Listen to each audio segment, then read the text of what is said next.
사랑하는 우리 아버지 하나님, 오늘은 특별히 종료주일로 하나님 앞에 그렇게 우리들이 은혜를 다시 한번 기억하기를 원합니다. 주님, 이 시간에 부족한 종을 통해서 말씀하시고 정말 하나님의 마음, 하나님의 그 뜻을 우리들이 온전히 깨닫고 주님 앞에 더욱더 믿음으로 가까이 나아가는 그런 한 분 한 분 그런 시간 되게 하여 주시옵소서. 예수님의 이름으로 기도합니다. 아멘.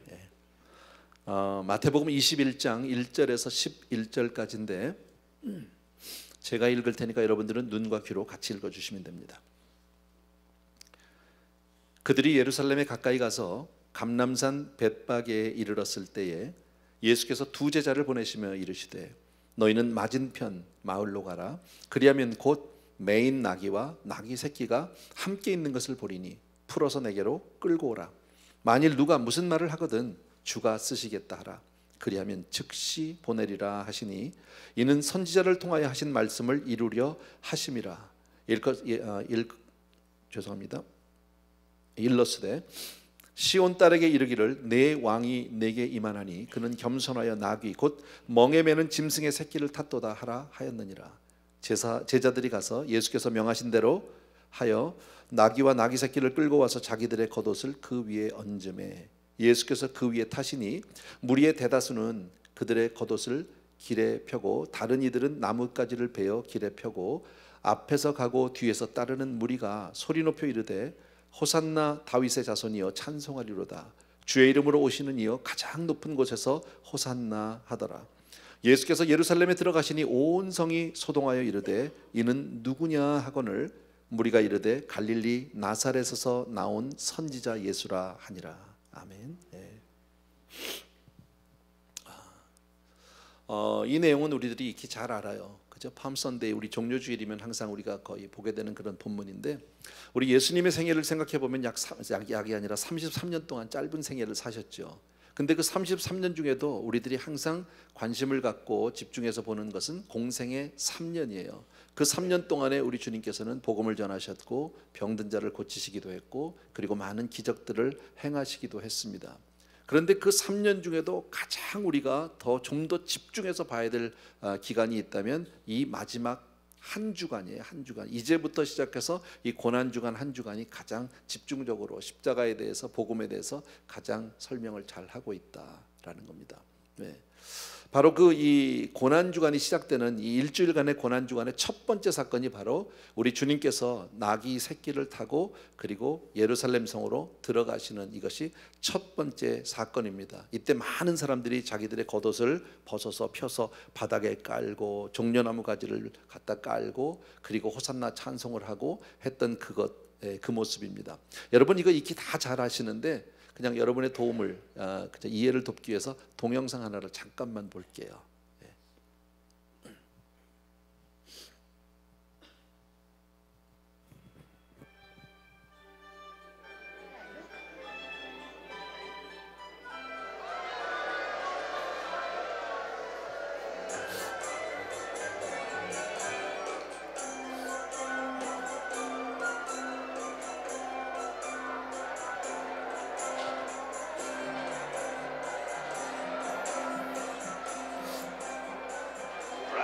Command your disciples to be quiet. I tell you, if they were to be quiet, the stones themselves would begin shouting.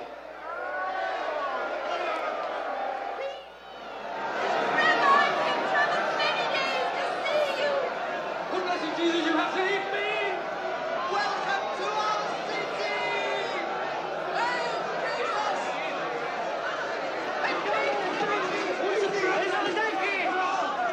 Praise Jesus! He raised Lazarus from the dead! Who is this Jesus of Nazareth? He's a prophet, a great prophet. 예, A prophet? 됐습니다. 이 정도면요. 뭐 영화를 볼 게 아니기 때문에 그냥 분위기만 여러분들이 이해해 주시면 됩니다. 성경에 보면 예수님께서 그 이 벳바게에서 예루살렘까지 나귀를 타고 가셨다고 하는데 그 거리는 약 2마일 정도 된대요. 그렇게 먼 거리는 아니에요. 그 중에서 예수님은 새끼 나귀를 타셨어요. 그것도 여러분 잘 알고요. 많은 사람들이 지금 환영하고 뭐 그런 것 같은데 사실 얼마나 초라한 행렬인지 몰라요.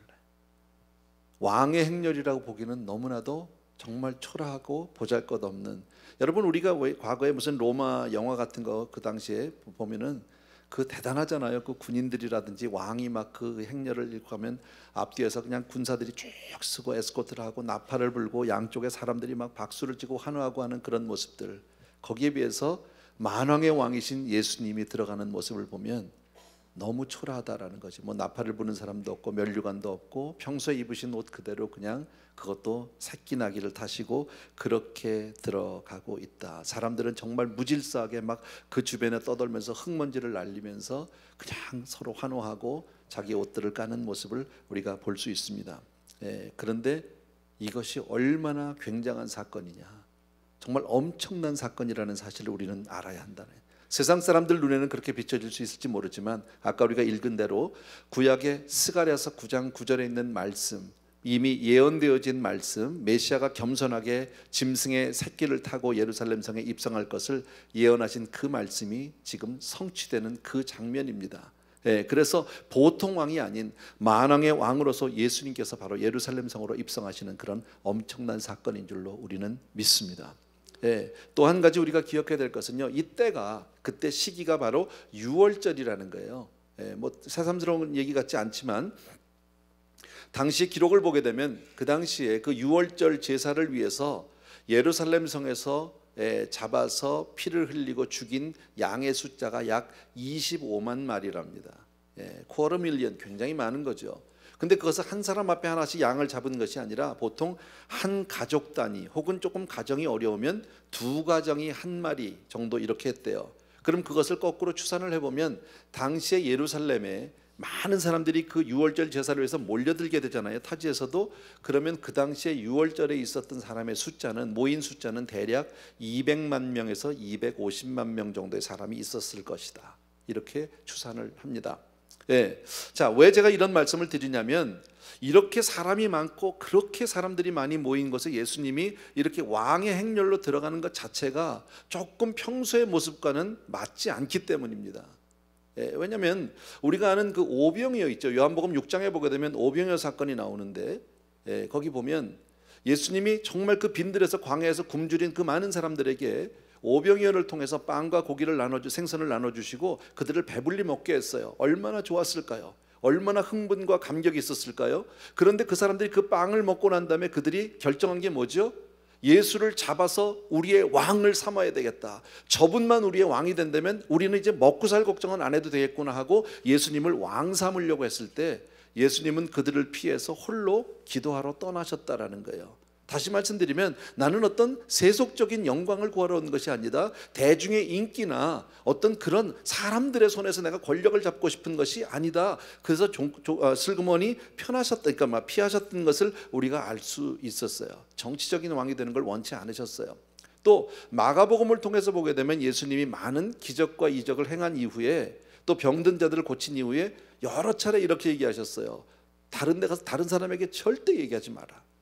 너만 지금 이런 치유받은 것을 너만 알고 너만 이 치유를 받아라. 다른 데 가서 이야기하지 말라고 그렇게 신신당부를 하셨어요. 무슨 얘기예요? 마찬가지 아닙니까? 나는 명예나 인기를 구하는 것이 아니다. 난 유명하게 되는 걸 원하지 않는다. 이렇게 얘기하셨던 분이 지금 예루살렘이 가장 복잡할 때에 가장 사람들이 많이 모였을 그때에 나귀 새끼를 타고 입성하신다는 사실이에요. 왜 그러셨을까? 이유가 있을 겁니다, 분명히. 그죠?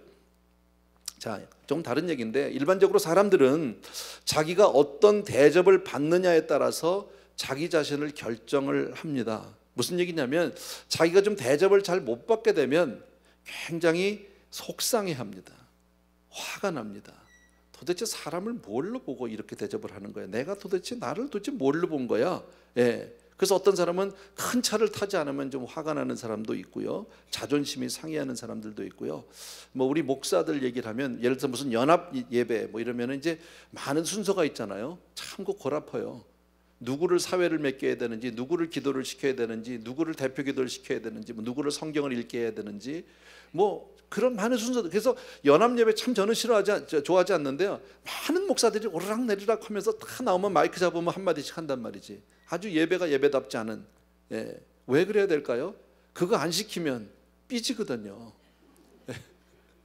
근데 그게 제 안에도 있더라고. 똑같더라고요. 저는 제가 믿기로 이 세상에 어느 목사도 사례비 때문에 집회를 다니는 목사는 없다고 생각해요. 가서 집회를 하고 복음을 전하고 은혜를 전하다 보니까 그저 사례를 주면 받는 거죠. 예, 근데 문제는 뭐냐면 사례라는 건 이게 무슨 뭐 월급이 아니니까, 정해진 무슨 정찰제가 아니니까, 그저 형편대로 주는 대로 받는 거 아닙니까? 예, 저도 가끔 이제 집회를 다니면 대부분 경우에 좀 힘들고 어려운 교회들은 사례를 주시면 헌금함에다 넣고 오기도 하고, 어떤 경우에는 목사님이나 사모님을 도로 드리기도 합니다. 그저 쓰시라고. 그렇게 올 때도 참 많이 있습니다. 그런데 저에게 이런 케이스가 있었어요. 꽤나 유명한 교회고 큰 교회였습니다. 이름은 제가 말씀드리지 않습니다. 근데 제가 가서 집회를 열심히 했습니다. 너무 좋았습니다. 그리고 났는데 사례를 주셨어요. 받았죠. 부자 교회니까 놓고 올 마음은 없었어요. 그리고 가져왔어요. 열어봤는데 너무 적어요. 그러니까 삐지는 거예요. 제가 그거 벌러 가지는 않았어요. 근데 왜 삐졌냐면 나를 뭘로 본 거예요 도대체. 나를 얼마나 우습게 알았으면 이렇게 사례를 하지?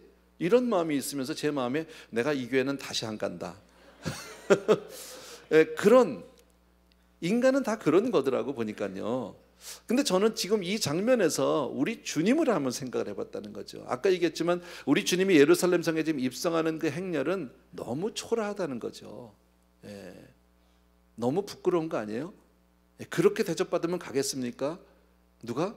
사람들 같으면 안 합니다. 어느 왕이 그렇게 들어가기를 원하겠습니까? 근데 그렇게 어린 나귀 새끼를 타고 정말 흙먼지가 날리면서 사람들이 무질서하게 막 댕기면서 뭐 호산나 막 이러고 하지만, 그런 주님이 그런 대접을 받으실 때 주님의 얼굴에서 여러분은 혹시 자존심 상해함을 볼 수 있을까요? 주님이 그렇게 대접받았다고 해서 그것 때문에 속상해하실 그런 분이실까? 열등감 때문에 화가 나셨을까? 그렇지 아니라고 생각해요. 여러분, 그 주님의 겸손함을 우리가 볼 수 있다라는 거죠. 내가 대접 못 받았다고 억울해하시거나 전혀 그러지 않으실 것이다라는 확신하죠. 또 한 가지, 여러분, 주님이 지금 예루살렘 성을 입성하실 때 주님은 앞으로 그 끝에, 그 행렬의 끝에 앞으로 어떤 일이 있을 것이라는 것을 아신다, 모르신다? 아신다죠. 100% 아시죠. 앞으로 무슨 일이 벌어질 것을 너무 잘 알고 계시죠.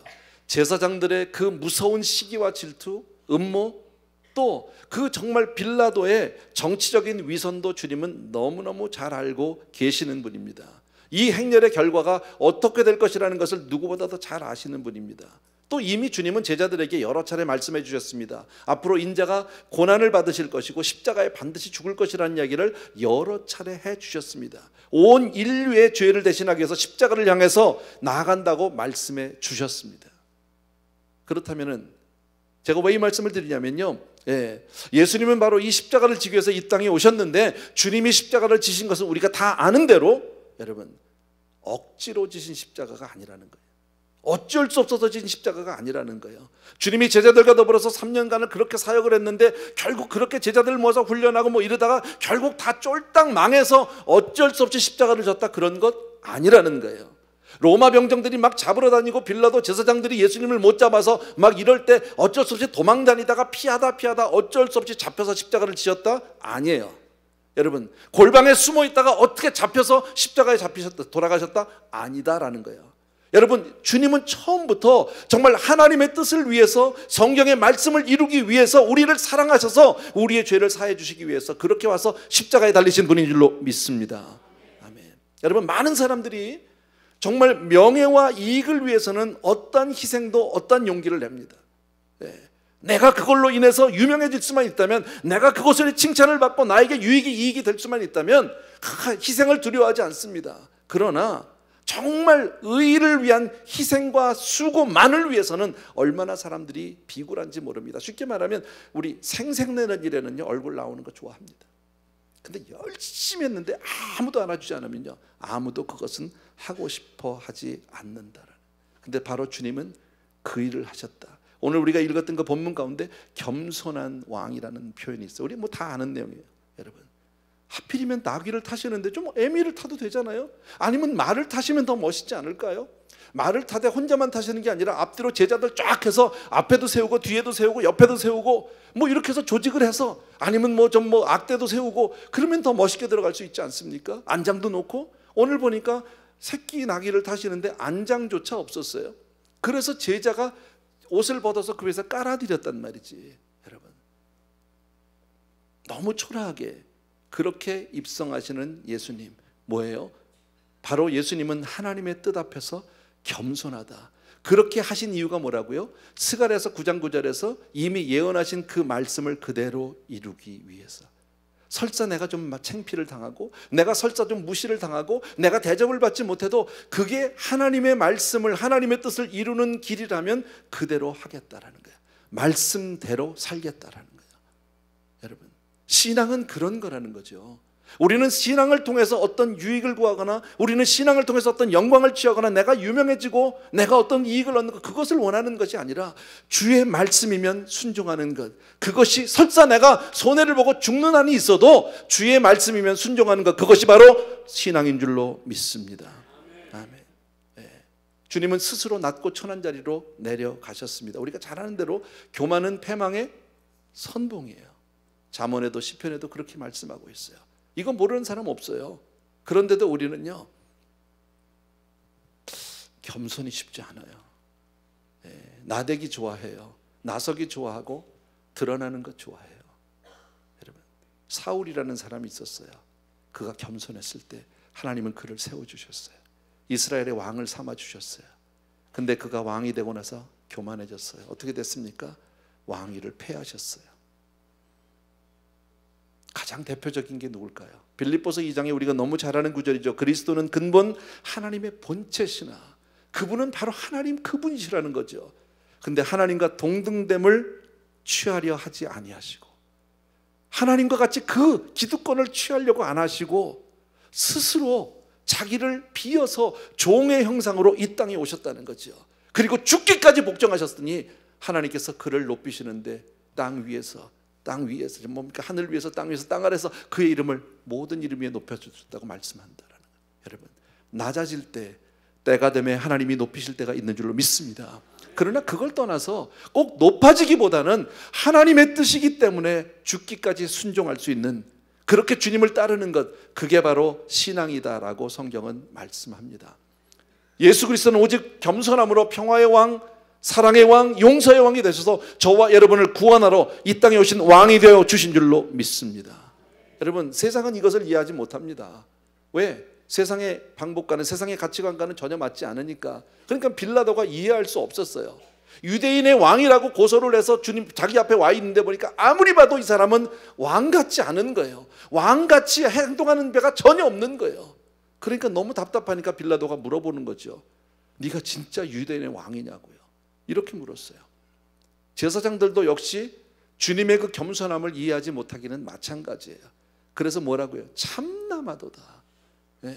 말이 안 된다고 얘기합니다. 여러분, 저는 지금 이 시대에 저와 여러분이 태어나서 예수 믿는 게 얼마나 축복인지 몰라요. 말씀을 보면서 그런 생각을 했어요. 내가 그 당시에 있었다면 나도 제사장이나 나도 빌라도나 조금 더 다르지 않았을 겁니다. 그러나 우리는 주님의 겸손함을 알아요. 수없이 배워왔고 들어왔어요. 여러분, 그리스도께서 만민을 다스리시는 정말 이 사실을 믿고, 그분은 우리의 주가 되시고 우리의 메시아가 되어주시는 줄로 믿습니다. 그리고 그분은 우리의 최후의 승리를 주시는 영원한 왕이 되어주시는 줄로 믿습니다. 그래서 사도 바울이 얘기하잖아요. 살아도 주를 위해 살고 죽어도 주를 위해서 죽겠다는 거죠. 주님 가시는 길이라면 가겠다는 거죠. 비록 세상에서 내가 실어버린 바를 당한다 할지라도 주님 따라가는 길, 주님이 가신 그 걸음을 걸어가는 것이 바로 참 신앙인 줄로 믿습니다. 마지막으로 한 가지 얘기하고 좀 마치려고요. 오늘 예수님이 나귀를 타고 이렇게 들어가실 때 주변에 수없이 많은 사람들이 호산나를 외쳤어요. 호산나라는 말은 뭐냐면 나를 구원하소서, 그 말 Save us now. 나를 구원해달라는 거예요. 그리고 자기들의 겉옷을 폈어요. 그리고 종려나무 가지를 깔았어요. 그렇다면 그들이 지금 예수님에게 대하는 그 대접은 왕의 대접일까요? 선생의 대접일까요? 예수님을 누구라고 생각한 거예요? 메시아라고 생각한 거예요. 왜 그럴 수밖에 없느냐면 특별히 여러분 구약과 신약 사이의 신구약 중간사라고 우리 보통 얘기해요. 성경에 나오는 단어는 아니지만 마지막 선지자 말라기 이후로 이스라엘 민족에게 하나님의 말씀, 하나님의 예언이 끊어진 기간이 약 400년이에요. 영적으로 아주 피폐하고 목마른 기간이에요. 그럴 때 혜성같이 나온 선지자가 바로 세례 요한입니다. 그러니까 그의 입에서 나오는 말이 아주 격하죠. 요즘 말로 하면 설교를 그렇게 하면 누가 교회를 오겠습니까? 누가 목사를 따라가겠습니까? 첫마디가 막 이 독사 이 자식들아 뭐 이렇게 해도 이스라엘 사람들은 세례 요한을 향해서 몰려들 수밖에 없었어요. 왜? 메시아를. 그런데 그분이 메시아가 뭡니까? 세례 요한을 따를 때 사람들은 그가 메시아라고 처음에 생각했지만 아닌 거예요. 나는 아니라고 그랬죠. 자기는요. 근데 예수님을 보니까요. 그동안의 가르침, 그동안의 많은 병고침, 그동안의 많은 이적과 기적, 많은 사건들을 그의 삶을 보고 수없이 많은 그 소문들을 들었을 때 보니까 이분은 분명 메시아인 거예요. 그래서 그들이 호산나 다윗의 자손이라고 얘기하고 있고 자기 겉옷을 벗어서 피를 펼치는 거예요. 그렇게 고백했어요. 그런데 사람이 이는 누구냐라고 물었어요. 누가 그 질문을 했는지는 모르겠어요. 저는 이 성경을 보다가 이게 참 충격적이었었어요. 다시 한 번만 봅시다. 우리 9절부터요. 9절부터 제가 읽습니다. 앞에서 가고 뒤에서 따르는 무리가 소리 높여 이르되 호산나 다윗의 자손이여 찬송하리로다. 주의 이름으로 오시는 이여 가장 높은 곳에서 호산나 하더라. 이건 분명히 메시아를 향한 찬양이에요. 10절에 예수께서 예루살렘에 들어가시니 온 성이 소동하여 이르되 이는 누구냐? 도대체 저분은 누구냐라고 물었어요. 11절에 무리가 이르되 갈릴리 나사렛에서 나온 선지자 예수라 그랬어요. 왜 선지자라고 고백했을까요? 왜 메시아라고 얘기하지 못했을까요? 여러분, 선지자가 물론 귀한 사람인 건 맞습니다. 선지자를 통해서 하나님의 음성을 들을 수 있습니다. 선지자를 통해서 가르침을 받을 수 있지만 선지자가 우리를 구원하지는 못합니다. 오직 우리의 구원은 메시아를 통해서만 이루어진다는 사실입니다. 분명히 그들은 예수님을 향해서 메시아라는 고백을 하고 겉옷을 벗어서 깔았는데 정작 사람들이 물어보니까 툭 치고 들어오니까 선지자라고 예수님을 전락시켜버리고 맙니다. 흔들리는 신앙을 제가 얘기하는 거예요. 여러분, 베드로는 주님을요 믿었어요. 저분은 정말 대단한 왕이라고 생각했어요. 그리고 3년 동안 모두 집도절도 다 버리고 예수님만 쫓았어요. 마지막 주님이 그 순환을 당할 때도 끝까지 쫓아간 제자는 베드로였었어요. 그런데 갑자기 작은 계집 여종이 툭 치고 들어왔죠. 너 예수하고 한편 아니냐고 얘기했을 때 난 저 사람 모른다고 3번이나 모른다고 부인합니다. 여러분, 무슨 얘기예요? 신앙이라는 게 여러분 내 마음의 결단만 가지고 되는 게 아니라는 거예요. 내가 마음에 다짐을 한다고 그 신앙이 지켜지는 문제가 아니라는 거예요. 힘들고 어려우면 얼마든지 신앙을 떠날 수 있고 버릴 수 있다는 거예요. 나는 평소에는 잘 믿는 것 같은데 여러분, 진짜 신앙은 언제 압니까? 다 잘 되고 건강할 땐 몰라요. 다 괜찮은 것 같아요. 흔들어 보면 알아요. 여러분, 망해보면 알고 아파보면 알고요, 배반 당해보면 알고요, 쓰러져 보면 아는 거예요. 그때 진짜 내 신앙인지 아닌지 그때 나오는 거예요. 여러분, 그게 내 힘으로 돼요? 안 돼요. 여러분, 이 세상에 자기 스스로 신앙을 지킬 수 있는 사람은 아무도 없어요. 아무리 내가 오랫동안 신앙생활해도 내 힘으로는 갈 수 없어요. 하나님이 은혜 주셔야만 갈 수 있는 길인 줄로 믿습니다. 하나님의 은혜를 구하는 여러분과 제가 되기를 주의 이름으로 축원합니다. 마지막 이 한 주 동안에 우리는 더 가난한 심령으로 주님께 매어 달리고 정말 주님의 뜻을 이루기 위해서 하나님 주여 나를 불쌍히 여기시고 나를 그렇게 도와주시옵소서. 아멘. 예. 우리가 해야 할 일이 뭐라고요? 오늘 말씀을 정리해 봅시다. 해야 할 일이 뭐예요? 우리 주님은 하나님의 말씀, 하나님의 뜻을 이루기 위해서 그 부끄럽고 정말 초라한 행렬을 감수하셨어요. 아무 말씀하지 않고. 왜? 하나님의 뜻이니까. 세상적으로 보면 너무나도 부끄럽고 초라한 행렬이에요. 그런데 하나님의 말씀이니까. 여러분, 우리가 세상을 살면서 꼭 믿음대로 말씀대로 우리가 세상을 살아간다는 것은 때로는 세상을 살면서 흔들릴 때가 있어요. 괴리감이 있어요. 이렇게 살아가지고는 안 될 것 같고, 이렇게 살면 나만 손해보는 것 같고, 이렇게 살다 보면 나만 뒤처지는 것 같은 느낌이 들 때가 있어요. 흔들릴 때가 있죠. 그래서 때로는 세상과 타협하기도 하고, 잠깐 믿음을 뒤로 돌려놓고 그저 세상적으로 내 힘으로 살다가 주일날 다시 와서 주 앞에 회개할 때도 참 많이 있어요. 근데 오늘 성경을 통해서 뭘 가르쳐 줍니까? 신앙은 이런 거다라는 거예요. 하나님의 말씀 앞에 내 뜻을 꺾어버리고 주를 쫓는 거예요. 그렇게 가는 거예요. 설사 내가 원하는 모습이 아니라 할지라도. 세상에 어느 왕의 행렬이 이렇게 초라하게 새끼나게 타고 들어갑니까? 흙먼지를 날리면서 그 대접같지 않은 대접을 받고 있습니까? 예, 그렇게 가진 않을 겁니다. 그러나 스가랴서의 말씀대로 하나님의 예언의 말씀이 있기에 그대로 내 삶을 드리는 거예요. 그것이 신앙이에요. 성경 말씀대로 하나님의 말씀을 쫓아서 내 삶을 쳐서 복종시키는 것이 바로 신앙이고, 그 다음에 내가 정말 어렵고 힘들 때에도 예수는 나의 주, 예수는 그리스도, 예수는 메시아 이렇게 고백할 수 있는 저와 여러분 되어야 할 줄로 믿습니다. 여러분, 끝까지 우리가 주님 앞에 충성하는 그 어느 순간에도 호산나 찬송이 그치지 않게 되길 주의 이름으로 부탁드립니다. 이제부터 한 주간 우리는 고난주간으로 들어갑니다. 여러분, 아까 우리 목사님 광고하신 대로 우리가 보통 때같이 특세를 하지는 않아요. 그러나 새벽 기도는 계속 되어질 것이고요. 그 대신 우리가 20주년 우리 20일 감사예배 마지막 한 주간을 가게 됩니다. 그동안에 이런저런 사정으로 못 나오신 분들도 계실 겁니다. 예, 가급적 나오십시오. 힘들어도 마지막 한 주 나오십시오. 예, 그렇게 해서 정말 주님의 고난에 동참하면서 내 마음을 다시 한번 정하는 거예요. 주여, 내가 이 정말 험악한 세상, 정말 이 패역한 세상을 살면서 내가 주의 말씀 붙들고 그렇게 주님 앞에 순종의 걸음을 걷기를 원합니다. 그리고 오직 나의 왕은 예수 그리스도, 오직 내 주 예수 그리스도 고백할 수 있는 그런 사람 되게 하여 주시옵소서. 고백하는 우리 모두 되기를 주의 이름으로 축복합니다. 아멘. 예. 우리 이 시간에 찬송가 하나 같이 드리고 나서 잠시 기도하는 시간을 갖습니다. 만왕의 왕 예수께서 왜 고초당했나?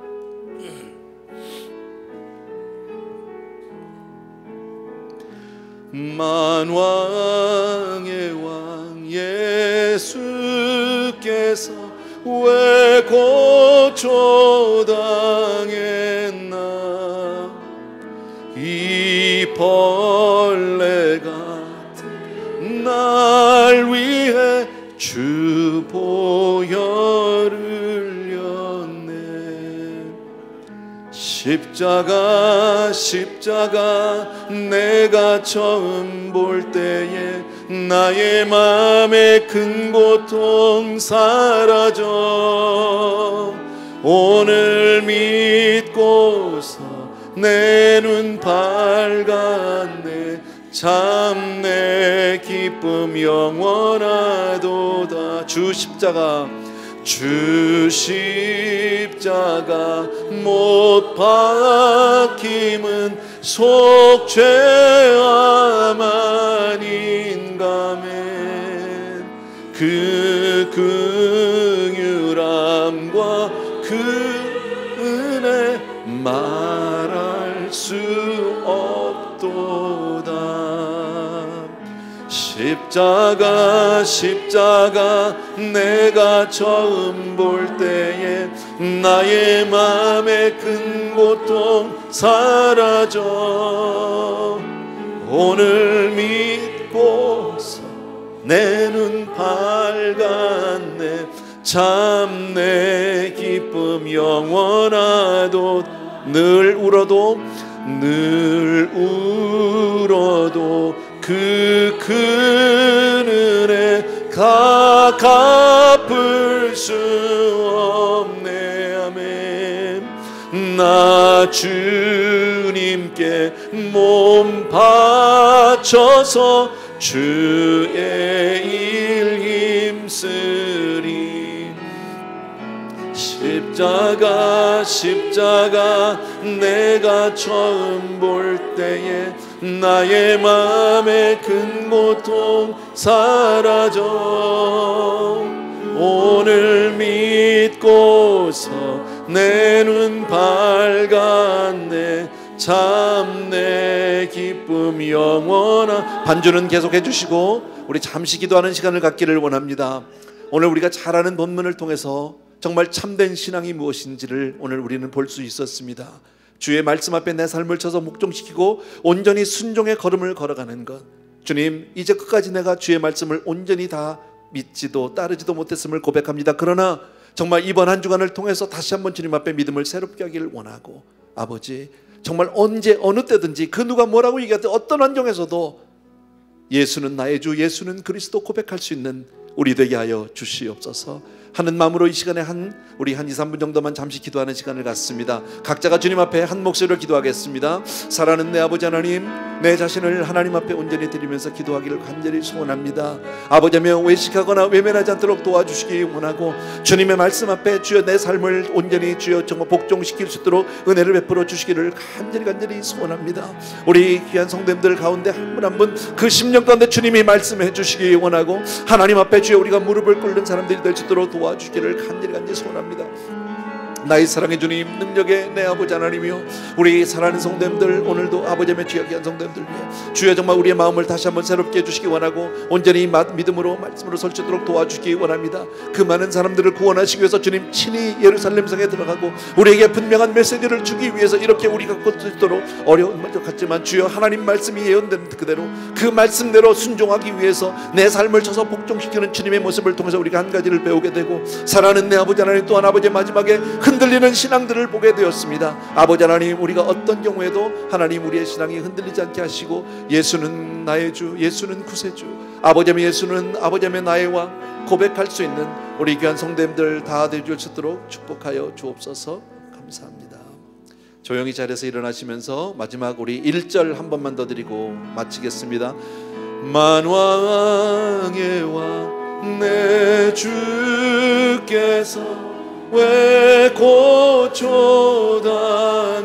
고초당했나, 이 벌레 같은 날 위해 주 보혈을 흘렸네.